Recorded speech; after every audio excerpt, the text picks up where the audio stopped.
Hello everyone and welcome back to SAHTAC Women. My name is Sibulele Sipaca Nomganga and I am the host of this conversation.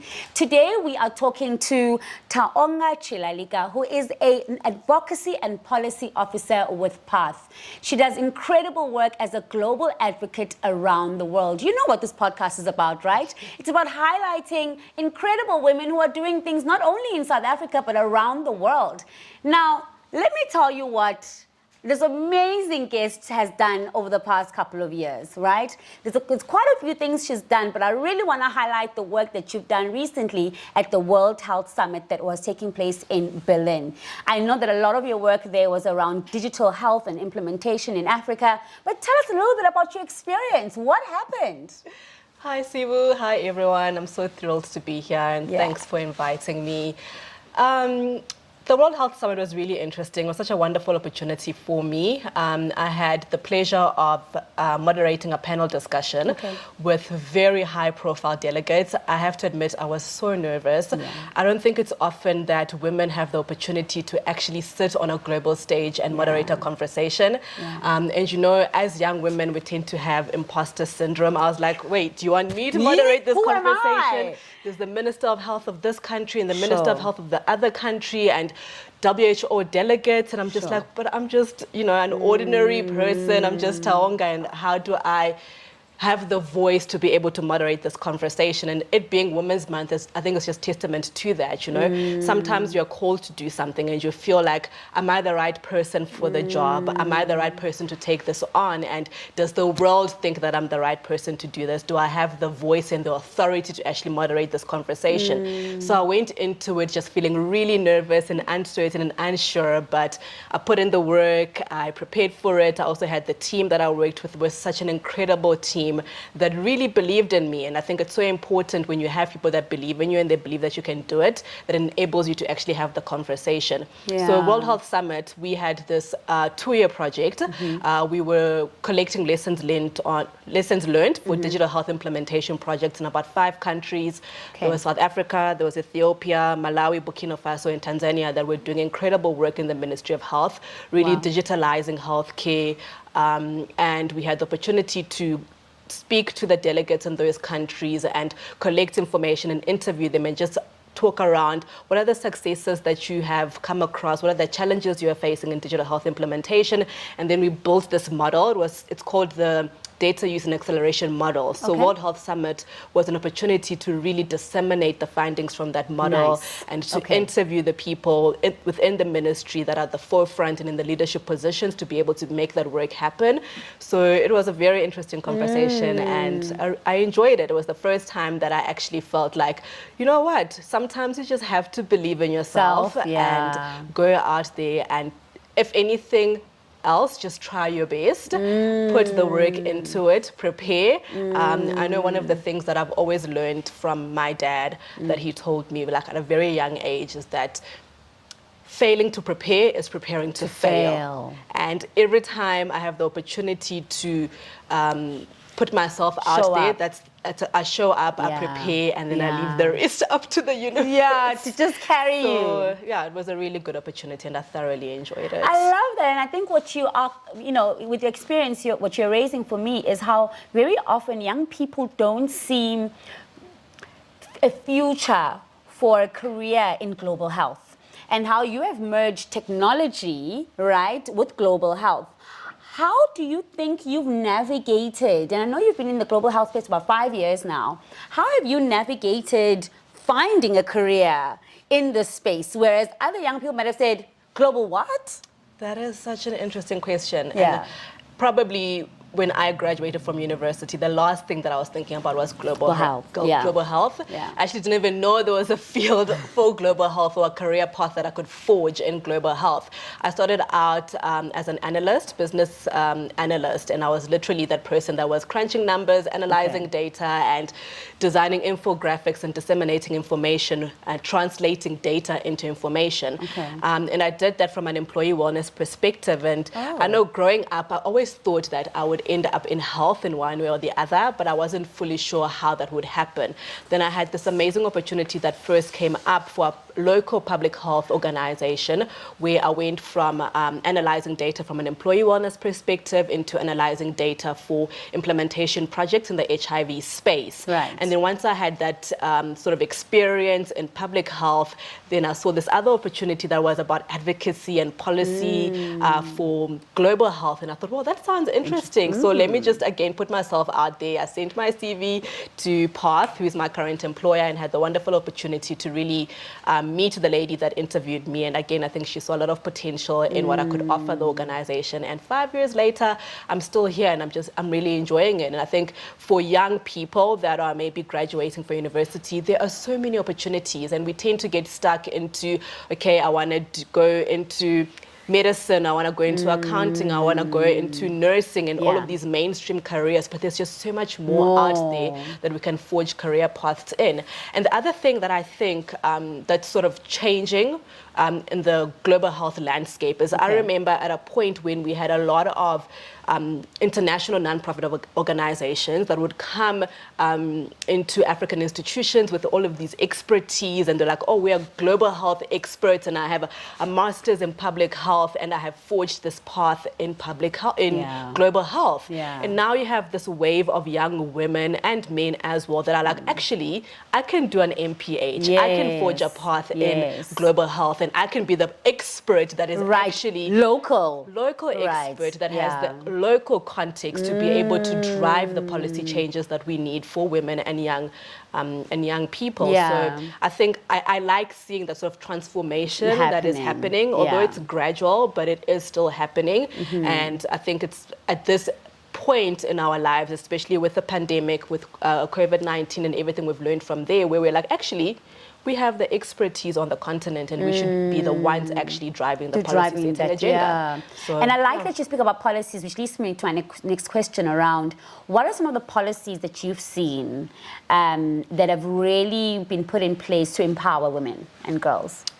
I think there have been several policies over the past couple of years. I know, for example, the National Integrated Policy on Sexual and Reproductive Health that has really empowered women to be able to have better access to contraceptives, as an example, to be able to really take control of your own body and decide how you want to receive health care.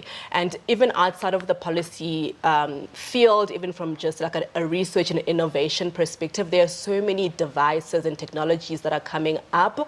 I mean, there's the option to now have self-injectable contraception. You can literally, I don't know if the policy has yet been rolled out in South Africa, maybe it's still coming, but other parts of the world, Kenya and Uganda as an example, where you can go to your health clinic or your primary health care center and have certain amount of contraception that you can take home and self-inject on like a monthly basis or bi-monthly basis.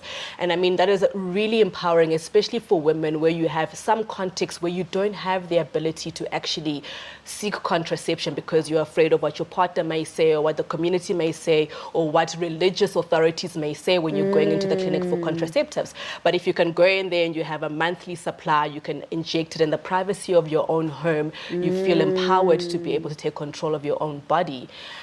So I think there's a lot that's happening. Another example I can give is some of the work that I know some of my colleagues at Path were involved in the inception phases was the development of the uterine balloon tamponade.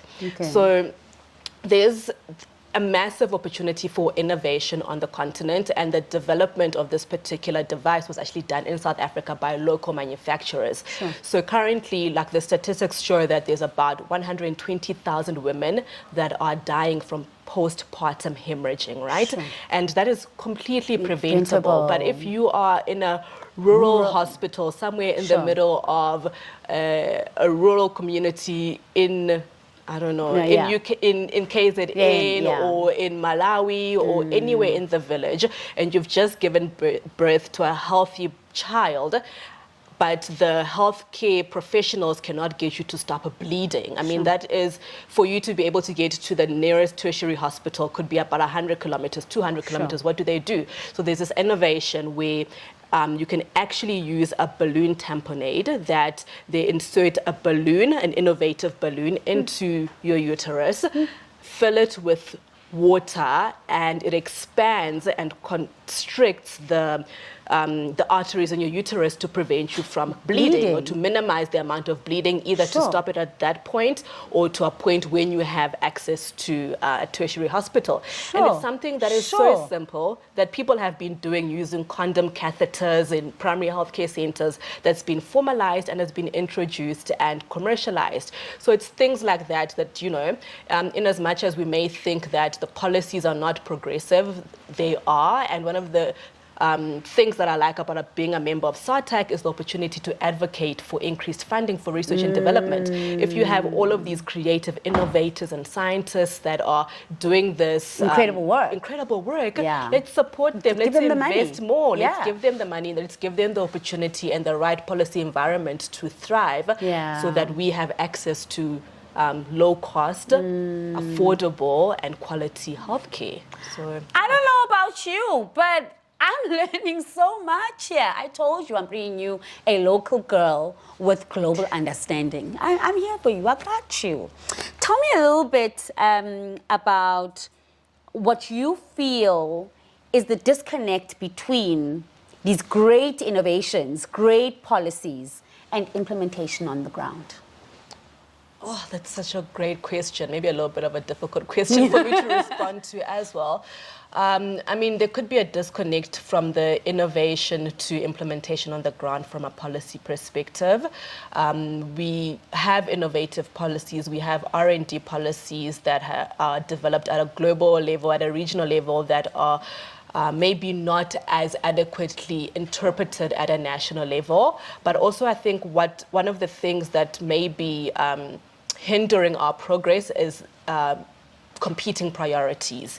I mean, if there is something that is as globally impactful as COVID-19 as an example, where you are seeing the immediate effects here and there, the world, and it's disproportionately affecting high-income countries, you might find that as a result of that increased visibility from a high-income society perspective, there's more that goes into the implementation of, let's say, the development of a COVID-19 vaccine or purchasing of PPE or any of these other things, because there's just such a massive global impact and demand.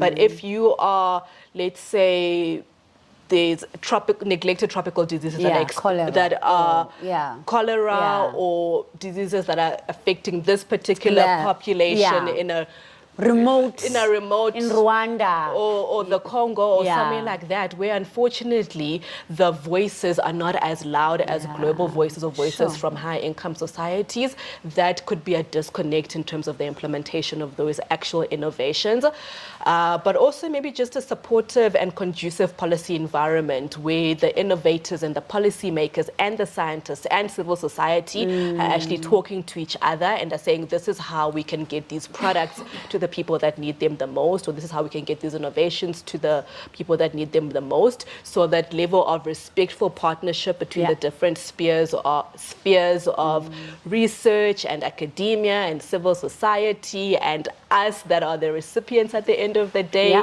and bridging that level of disconnect, I think could have a good impact. Taonga, why do you care? Why do you care about, I mean, you've been in this space now for just over 5 years, but you're so passionate, you know. I think I actually become more and more passionate as the years go by. When I started out, probably I was not as fully aware of all of the different ecosystemic influences that affect access to equitable healthcare. The more I learn, the more I do, the more passionate I actually become, you know. And there's so many things that come to the forefront and you're like, actually, this shouldn't be happening. Why is it like this? I mean, I read an interesting statistic the other day from one of the organizations I follow. It's called Women in Global Health. And they said that women make up about 70% of the health workforce. And 90% or so of the frontline healthcare workers. But only a quarter of global health leadership positions are actually female. And I'm like, but how is it how? possible? We're the ones that are on the front line doing the work. Why are we not the ones at the decision-making tables setting the agenda? Sure. So as a woman in global health, of course, I have to be passionate because I'm like, there are young women They're that talking are about watching me. this. They're talking about me. They're Yeah. talking about us. They're talking about the young women that are listening to this podcast Yeah. that should be seeing themselves in those decision-making tables, and they are not Yeah. there. So how do we transform the face of global health leadership, if we're not passionate, if we're not talking about it, and if we're not, educating ourselves or giving young women the resources that they need to be able to say, you know what, I actually know what's going on more than you do, and my voice should not be stifled because of my gender. Thank you, sis, for joining us. That was that was amazing. Thank you so much for joining us and just letting us know that young people are here and they are ready to take the reins. And there you have it. I mean, Thank you need for I having say me. more? Thank you. I mean, need I say more? Very often we talk about young people not being active in these spaces, but here's SAHTAC and showing you that there's a young SAHTAC woman here who is passionate about what she does. And she's saying it is now time to find ourselves in the spaces that matter the most. Thank you so much for joining us on this podcast and hope to see you soon. Bye.